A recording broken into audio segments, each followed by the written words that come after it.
दिवंगत staff of defence staff general Vipin Rawat और उनकी पत्नी मधुलिका रावत और 11 अधिकारी जवानों के पार्थिव शरीर तमिलनाडु के मिलिट्री हॉस्पिटल वेलिंगटन से आज नई दिल्ली लाए जाएंगे। इससे पहले सीडीएस जनरल विपिन रावत और उनकी पत्नी सहित 13 अन्य को ले जाया जा रहा भारतीय वायुसेना का हेलीकॉप्टर MI-17 V5 बुधवार को तमिलनाडु के नीलगिरी जिले में कुन्नूर के निकट घने जंगल में दुर्घटनाग्रस्त हो गया था। यात्रियों में रक्षा पत्नी कल्याण संघ की अध्यक्ष मधुलिका रावत, सीडीएस के मिलिट्री सलाहकार ब्रिगेडियर LS लिड्डर, सीडीएस के SO lieutenant colonel Harjinder Singh और 5 PSO शामिल हैं। हेलीकॉप्टर MI-17 V5 ने सुलूर वायुसेना स्टेशन से सुबह तकरीबन 11:50 पर उड़ान भरी थी। ये नीलगिरी जिले में स्थित वेलिंगटन रक्षा अकादमी जा रहा था। इसमें 4 चालक दल के सदस्य और सीडीएस के स्टाफ सहित कुल 14 लोग मौजूद थे। दोपहर 12:22 पर हेलीकॉप्टर वेलिंगटन रक्षा अकादमी से तकरीबन 10 किलोमीटर पहले कुन्नूर के जंगल में दुर्घटनाग्रस्त हो गया। सीडीएस और उनकी पत्नी सहित कुल 13 लोगों की मौत हो गई। वायुसेना ने जानकारी दी है कि हेलीकॉप्टर के pilot group captain Varun Singh का इलाज वेलिंगटन सेना अस्पताल में जारी है। रक्षा मंत्री राजनाथ सिंह हेलीकॉप्टर दुर्घटना के बारे में आज संसद में बयान दे सकते हैं। रक्षा मंत्री राजनाथ सिंह ने वायुसेना प्रमुख चीफ मार्शल विवेक राम चौधरी से दुर्घटना स्थल पर जाने को कहा। बुधवार को रक्षा मंत्री राजनाथ सिंह ने प्रधानमंत्री को दुर्घटना की जानकारी दी। रक्षा मंत्री नई दिल्ली में सीडीएस के निवास पर भी गए। दुर्घटना के कारण का पता लगाने के लिए जांच के आदेश दिए गए हैं। सीडीएस के निधन के बाद प्रधानमंत्री की अध्यक्षता में सीसीएस की बैठक गृह मंत्री अमित शाह, रक्षा मंत्री राजनाथ सिंह, विदेश मंत्री एस जयशंकर, वित्त मंत्री निर्मला सीतारमण के साथ ही राष्ट्रीय सुरक्षा सलाहकार अजीत डोभाल भी बैठक में शामिल हुए। सीडीएस जनरल रावत के हेलीकॉप्टर हादसे की सूचना मिलने के बाद रक्षा मंत्री राजनाथ सिंह बुधवार को जनरल रावत के घर पहुंचे और उनके परिजनों से मुलाकात की। इसके अलावा आर्मी चीफ MM नरवणे भी सीडीएस जनरल विपिन रावत के घर पहुंचे और उन्होंने परिजनों से मुलाकात की। भारतीय सेना ने जनरल विपिन रावत की मौत पर दुख जताया। एक बयान जारी कर सेना ने लिखा है कि जनरल MM नरवणे और भारतीय सेना दुर्भाग्यपूर्ण हवाई दुर्घटना पर दुखी है। वहीं दुर्घटना में जनरल विपिन रावत, श्रीमती मधुलिका रावत और अन्य 11 सेना के जवान का 8 दिसंबर को आकस्मिक निधन हुआ है। उस पर गहरा शोक व्यक्त करती है और दुख जताती है। सेना ने संदेश में कहा है कि भारत के पहले CDS general Vipin Rawat visionary थे और भारतीय सेना के आधुनिकीकरण के लिए काम कर रहे थे। उन्होंने थिएटर कमान के गठन और स्वदेशीकरण को प्रोत्साहन देने में महत्वपूर्ण भूमिका निभाई।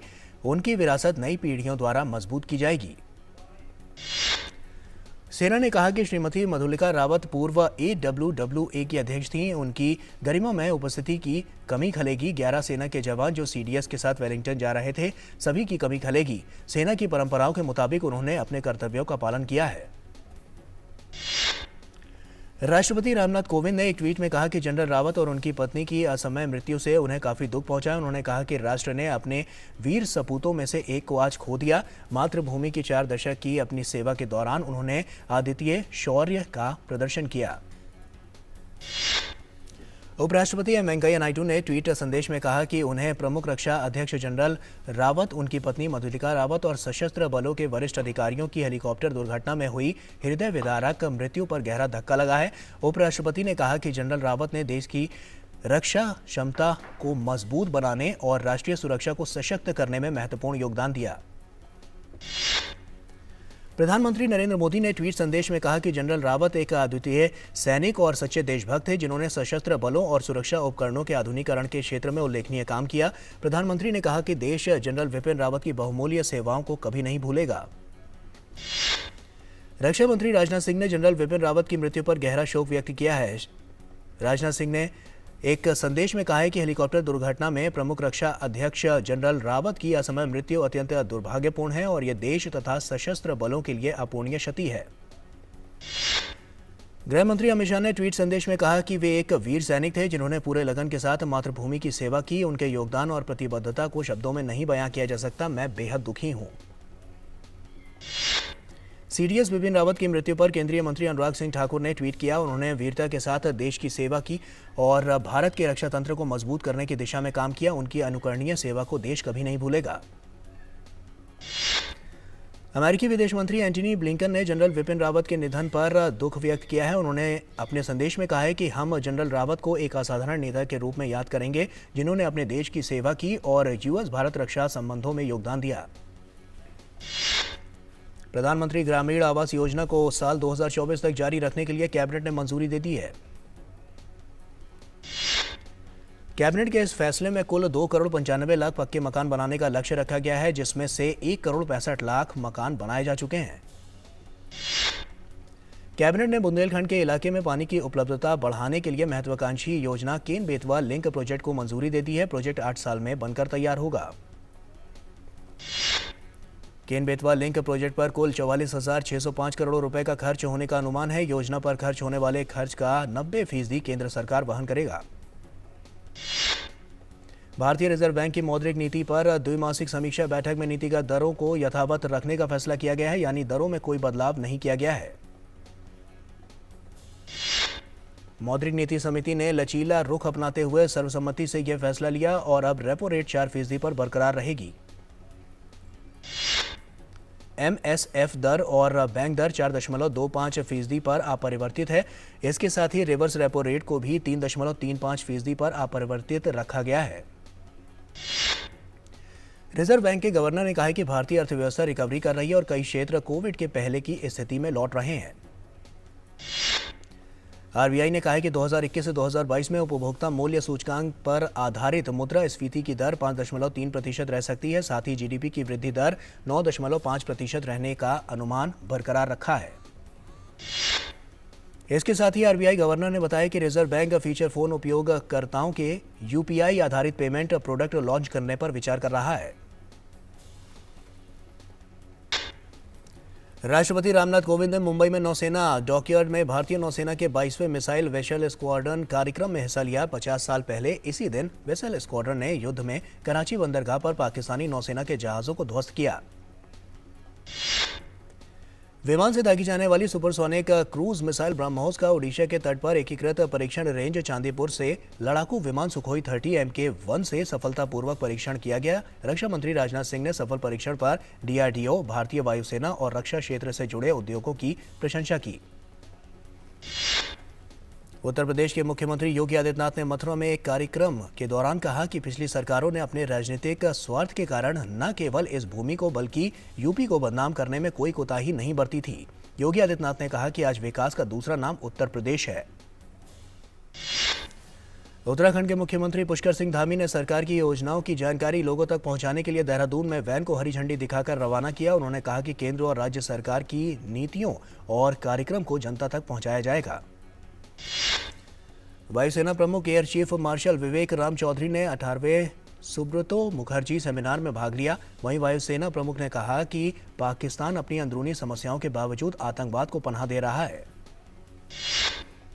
नई दिल्ली में पूर्वोत्तर की संस्कृति को लोगों तक पहुंचाने के लिए 13वें नॉर्थ ईस्ट फेस्टिवल का आयोजन किया गया। इस फेस्टिवल में देश के अलग अलग हिस्सों के लोग पूर्वोत्तर की कलाओं और संस्कृति से परिचित हुए।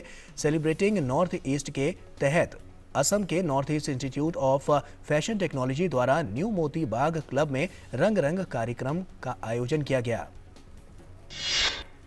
इस कार्यक्रम की लोकप्रियता इतनी ज्यादा थी कि दर्शकों की खासी भीड़ इसमें दिखाई पड़ी। वहीं फेस्टिवल के क्यूरेटर विक्रम रॉय मैधी ने दिल्ली के लोगों के प्रति अपनी खुशी और आभार व्यक्त किया और कहा कि उन्होंने पूर्वोत्तर उत्सव को लाने का अवसर दिया और प्रदर्शन करने वाले कलाकारों का हौसला बढ़ाया।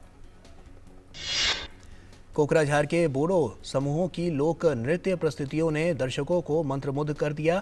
वहीं नॉर्थ ईस्ट की महिला समूह ने डॉक्टर भूपेन हजारिका के स्वागत गीत प्रस्तुत किए। अधिकांश कलाकारों के लिए 2020 में देश में महामारी की चपेट में आने के बाद ये उनका पहला लाइव शो था। असमिया अभिनेता प्रियम पल्लवी द्वारा बिहू प्रदर्शन शाम का एक प्रमुख आकर्षण था। वहीं डिजाइनर विद्युत और राकेश, नंदिनी, अरीता, सुने पानोनारो, शांग माओ और बोडोलैंड से जूनी नारजारी के द्वारा रचित 5 फैशन सीक्वेंस 30 शीर्ष मॉडलों द्वारा प्रस्तुत किए गए। केंद्र सरकार के विभिन्न मंत्रालयों, बोडोलैंड प्रादेशिक परिषद और असम सरकार ने इस नॉर्थ ईस्ट फेस्टिवल के 13वें संस्करण को सफल बनाने में मदद की। समारोह के जरिए आयोजक पूर्वोत्तर की संस्कृति को एक बार फिर से लोगों के सामने बेहतर तरीके से लाने में कामयाब रहे। देश के अकेले पिछले साल तटरक्षक बल ने 15,000 करोड़ रुपए के अवैध ड्रग्स को जब्त किया और भारत के तटीय समुद्र में 80 बदमाशों और 10 अवैध नौकाओं का उन्हें पकड़ा। तटरक्षक बल के जवानों ने विभिन्न अभियानों में अब तक समुद्र में 10,000 से अधिक लोगों की जान बचाई है। कोस्ट गार्ड ने 1977 से अब तक 14,000 तस्करों, बदमाशों को पकड़ा है। 6,000 नाव और 40,000 मछुआरे अकेले पिछले साल बचाए गए। ओमिक्रॉन के दस्तक के बाद से देश भर में कोरोना के संक्रमण को रोकने के लिए फिर से युद्ध स्तर पर काम शुरू हो गया। तमाम एयरपोर्ट और रेलवे स्टेशनों समेत सार्वजनिक जगहों पर निगरानी बढ़ा दी गई है, तो टेस्ट ट्रैक की रणनीति पर और प्रभावी कदम उठाए जा रहे हैं। तमाम राज्यों में बस अड्डों, रेलवे स्टेशनों और एयरपोर्ट पर निगरानी बढ़ा दी गई है और यात्रियों की जांच की जा रही है। मुंबई में मुंबई सेंट्रल रेलवे स्टेशन पर पूरी जांच की जा रही है। वहीं गुवाहाटी में रेलवे स्टेशन पर जांच केंद्र बनाया गया है, जहां यात्रियों की जांच हो रही है। आंध्र प्रदेश में ओमिक्रॉन वेरिएंट को देखते हुए स्थानीय प्रशासन तैयारी में जुटा है। विजयवाड़ा में सरकारी अस्पताल में पूरी तैयारियां की जा रही हैं और मरीजों के इलाज के लिए इंतजाम किए जा रहे हैं। महाराष्ट्र के स्वास्थ्य मंत्री का कहना है कि प्रदेश में अब तक ओमिक्रॉन के 10 मामले पाए गए हैं। उन्होंने कहा है कि ओमिक्रॉन के संदर्भ में हम अंतर्राष्ट्रीय हवाई अड्डों पर निगरानी रख रहे हैं। गोवा के मुख्यमंत्री ने कहा है कि कुछ लोग कोरोना पॉजिटिव हैं, उनके सैंपल जीनोम सीक्वेंसिंग के लिए भेजे गए हैं। ये सभी आइसोलेशन में हैं। कर्नाटक में भी सरकार पूरी तरह से सतर्क है। राज्य में गुरुवार को कैबिनेट की बैठक होगी, जिसमें ओमिक्रॉन से निपटने की रणनीति बनेगी। कोरोना के ओमिक्रॉन वेरिएंट को लेकर देश भर में चिंताएं बढ़ रही हैं। इसी बीच विश्व स्वास्थ्य संगठन की ओर से बयान आया है कि ये वेरिएंट डेल्टा से भी अधिक गंभीर है और सभी कोरोना वैक्सीन इससे लड़ने में कारगर साबित होंगी।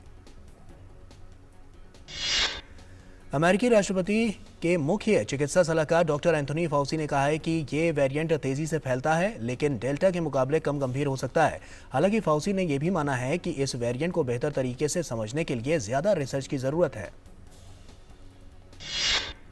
कोरोना के ओमिक्रॉन वेरिएंट को विश्व स्वास्थ्य संगठन ने वेरिएंट ऑफ कंसर्न कहा है। इस वेरिएंट का पहला मामला सबसे पहले दक्षिण अफ्रीका में पिछले महीने के आखिरी सप्ताह में सामने आया था।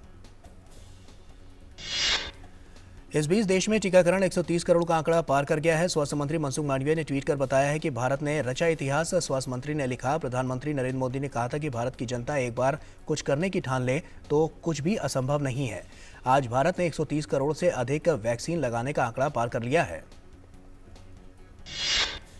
देश में 130 करोड़ 43 लाख से अधिक कोविड रोधी वैक्सीन की खुराकें दी गई हैं। 80 करोड़ से अधिक लोगों को वैक्सीन की पहली खुराक, जबकि 49 करोड़ 52 लाख से अधिक लोगों को वैक्सीन की दोनों खुराकें दी जा चुकी हैं। देश में पिछले 24 घंटों में कोरोना के 8,739 नए मामले सामने आए हैं। पिछले 24 घंटे में कोरोना से 9,000 से अधिक लोग स्वस्थ हो चुके हैं। वहीं जिसके बाद देश में रिकवरी रेट बढ़कर 98.36% हो गया है। दवा निर्माता कंपनियों फाइजर और बायोटेक ने घोषणा की है कि एक प्रयोगशाला परीक्षण में पता लगा है कि बूस्टर टीका नए ओमिक्रॉन वेरिएंट को बेअसर करने में सक्षम है। बूस्टर टीका उनके कोविड वैक्सीन का 3 शॉट का कोर्स है।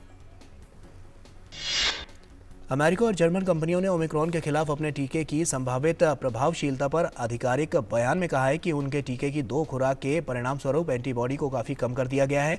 फिर भी यह गंभीर बीमारी के खिलाफ सुरक्षात्मक हो सकता है।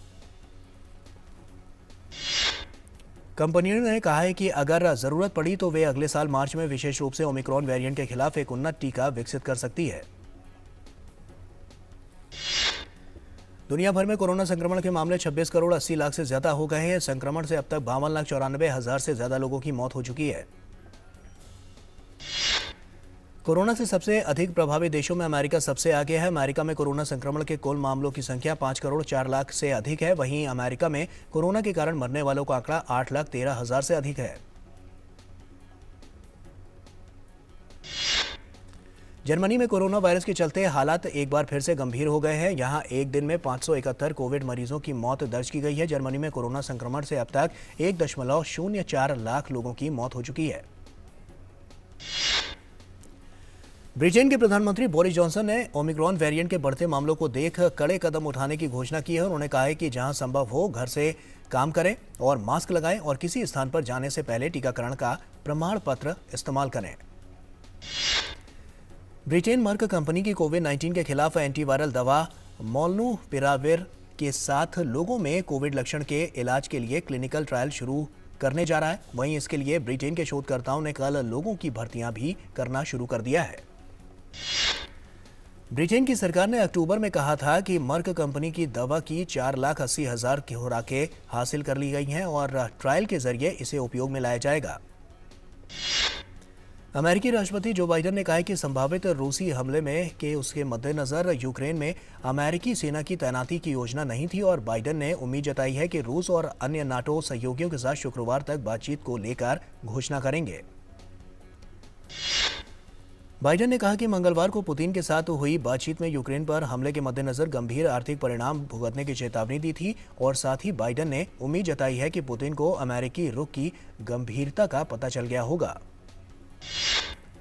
रूस के राष्ट्रपति व्लादिमीर पुतिन ने कहा कि अमेरिकी राष्ट्रपति जो बाइडेन के साथ यूक्रेन पर हुई वार्ता के साथ हुई उनकी वार्ता के एक हफ्ते के भीतर रूस अमेरिका को अपना प्रस्ताव भेजेगा। पुतिन ने पत्रकारों से बातचीत में कहा कि बातचीत काफी खुली और रचनात्मक थी और साथ ही उन्होंने इस वार्ता को आगे बढ़ने की उम्मीद भी जताई है। यूक्रेन के राष्ट्रपति वोलोदिमीर ज़ेलेंस्की ने पूर्वी यूक्रेन में शांति कायम रखने के लिए अमेरिकी राष्ट्रपति जो बाइडेन के व्यक्तिगत प्रयास का स्वागत किया है। यूक्रेन के राष्ट्रपति का बयान बाइडेन और रूसी राष्ट्रपति व्लादिमीर पुतिन की एक दिन पहले हुई बातचीत के बाद आया है। विदेश सचिव हर्षवर्धन श्रृंगला ने ढाका में प्रधानमंत्री शेख हसीना से शिष्टाचार भेंट के साथ बांग्लादेश की अपनी 2 दिवसीय आधिकारिक यात्रा पूरी कर ली है। उन्होंने मैत्री दिवस की 50वीं वर्षगांठ पर प्रधानमंत्री नरेंद्र मोदी की ओर से उन्हें बधाई दी। ढाका में एक विशेष न्यायाधिकरण ने 2019 में इंजीनियरिंग छात्र अबरार फहद की हत्या के लिए 20 छात्रों को मौत की सजा और 5 अन्य को आजीवन कारावास की सजा सुनाई है। दक्षिण अफ्रीका दौरे के लिए 18 सदस्यीय भारतीय क्रिकेट टीम की घोषणा, रोहित शर्मा को बनाया गया टेस्ट टीम का उपकप्तान। विराट कोहली को हटाकर रोहित शर्मा बने टीम इंडिया के वनडे कप्तान। दक्षिण अफ्रीका में टीम इंडिया को खेलनी है वनडे सीरीज भी। भारत के संकेत महादेव सरगर ने ताशकंद में राष्ट्रमंडल भारोत्तोलन चैंपियनशिप में पुरुषों के 55 किलोग्राम वर्ग में स्वर्ण पदक जीत लिया है। चेन्नई के साबरी ने WBC यानी विश्व मुक्केबाजी परिषद भारत के पहले वेल्टरवेट खिताब के विजेता बने। 24 वर्षीय साबरी ने 8 दौर के मुकाबले में चंडीगढ़ के आकाशदीप सिंह को पराजित किया। एशियाई चैंपियंस ट्रॉफी हॉकी प्रतियोगिता पर कोरोना की मार। भारतीय महिला हॉकी टीम की एक सदस्य के कोविड-19 से संक्रमित पाए जाने के बाद कोरिया के खिलाफ मुकाबला रद्द। कनाडा अगले साल चीन में होने वाले शीतकालीन ओलंपिक का राजनयिक बहिष्कार करेगा। प्रधानमंत्री जस्टिन ट्रूडो ने बुधवार को इस बाबत घोषणा की।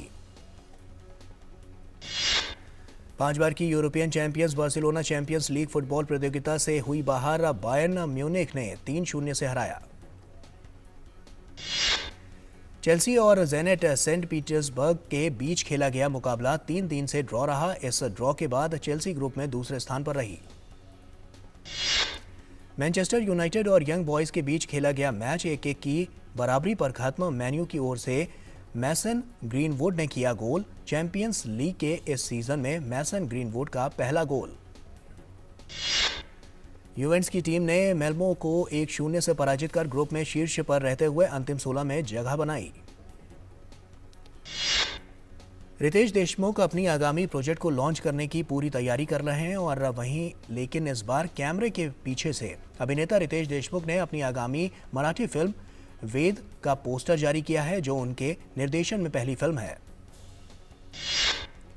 बॉलीवुड के दिग्गज अभिनेता शत्रुघ्न सिन्हा का आज जन्मदिन है। शत्रुघ्न ने मेरे अपने कालीचरण, विश्वनाथ, दोस्ताना, क्रांति, नसीब, काला पत्थर, लोहा जैसी फिल्मों में शानदार अभिनय किया। उनकी फिल्म के मशहूर डायलॉग आज भी दर्शकों की जुबान पर हैं। बॉलीवुड की multi starrer comedy film Fukrey returns ने अपनी रिलीज के 4 साल पूरे कर लिए हैं। इस फिल्म में पुलकित सम्राट वरुण शर्मा, मनजोत सिंह, अली फजल, ऋचा चड्ढा और पंकज त्रिपाठी मुख्य भूमिका में थे। दिग्गज फिल्म अभिनेता धर्मेंद्र ने बुधवार को अपना 86वां जन्मदिन मनाया। इस खास मौके पर उनके दोनों अभिनेता बेटे सनी देओल और बॉबी देओल ने उन्हें सोशल मीडिया के जरिए खास अंदाज में जन्मदिन की बधाई दी। दिग्गज फिल्म अभिनेत्री शर्मिला टैगोर ने बुधवार को अपना 77वां जन्मदिन मनाया। इस खास मौके पर उनकी बेटी सोहाली खान और पोती सारा अली खान ने उन्हें सोशल मीडिया के जरिए खास अंदाज में जन्मदिन की बधाई दी। अयान शेट्टी की हालिया रिलीज फिल्म तड़प बॉक्स ऑफिस पर उम्मीद से बढ़कर प्रदर्शन कर रही है। अयान शेट्टी और तारा सुतारिया की तड़प अब तक कुल 17.78 करोड़ रुपए की कमाई कर चुकी है। बॉलीवुड अभिनेत्री कैटरीना कैफ और अभिनेता विक्की कौशल की शादी काफी चर्चा में है। सूत्रों के अनुसार मेहंदी सेरेमनी के साथ विक्की कैट की शादी की रस्मों की शुरुआत हो गई है। शाहिद कपूर फिलहाल अपनी स्पोर्ट्स ड्रामा फिल्म जर्सी को लेकर सुर्खियां बटोर रहे हैं। हाल ही में इस फिल्म की रिलीज डेट का ऐलान कर दिया गया था। भारतीय सिनेमाघरों में यह फिल्म 31 दिसंबर को रिलीज होगी। भारतीय सिनेमाघरों में आने से एक दिन पहले 30 दिसंबर को शाहिद की जर्सी विदेशों में दर्शकों के बीच आएगी। दीपक मुकुट की अगली फिल्म बाल नरेन की शूटिंग उत्तर प्रदेश में होने जा रही है। यह फिल्म स्वच्छ भारत अभियान से प्रेरित है। रोनी स्क्रूवाले की आने वाली फिल्म तेजस में कंगना रनौत ने वायुसेना की पायलट तेजस गिल की भूमिका निभाई है। यह फिल्म सिनेमाघरों में अगले साल 5 अक्टूबर को रिलीज होगी।